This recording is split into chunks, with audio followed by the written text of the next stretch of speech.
military puts brakes on ED 2030 Craze.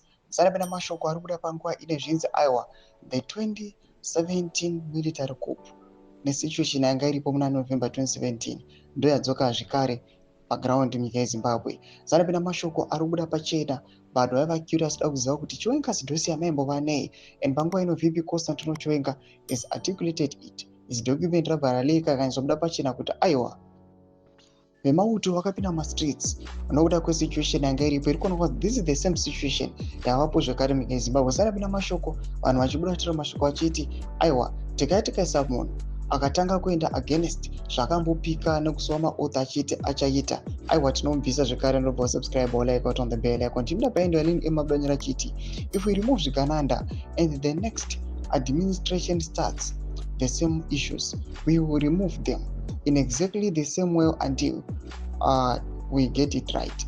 We are not going to be stagnant in nursing the wounds of the past. If we do so, even Joshua Ngomo will rise from the grave to claim the rigged elections of 1980, and Morgan Chankrai will follow suit.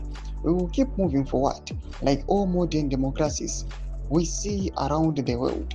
They had to go through coups, election fraud, the maiming of citizens, and the death until they prevailed.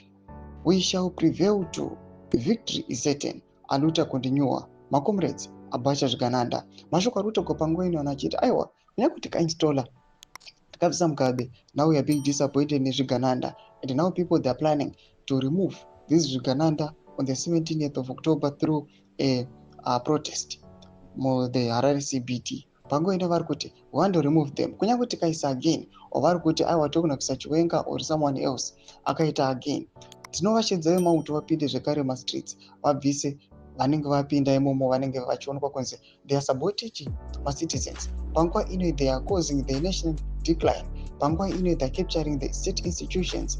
Mashoko ari kuda panguva ino ainyasorodza kuti people they are tired of Zvigananda, and panguva ino they are forgetting kuti aiwa vemauto dei vatodetsera macitizens kuti vauya varega kushuta sezvakaita kuMadagascar uko kuonekwa kunzi aiwa vemauto vanoramba kuti isu hatishuti mafriends nemafamilies edu, tichava protector, tinozovabata kana chinge vakonzeresa chaos kana kuti vachinge vatanga kuita maviolent attacks. Tudze mafunguro enyu moti kudii pamusoro pechitiko ichi. Vapinda comment section medu mafunguro enyu.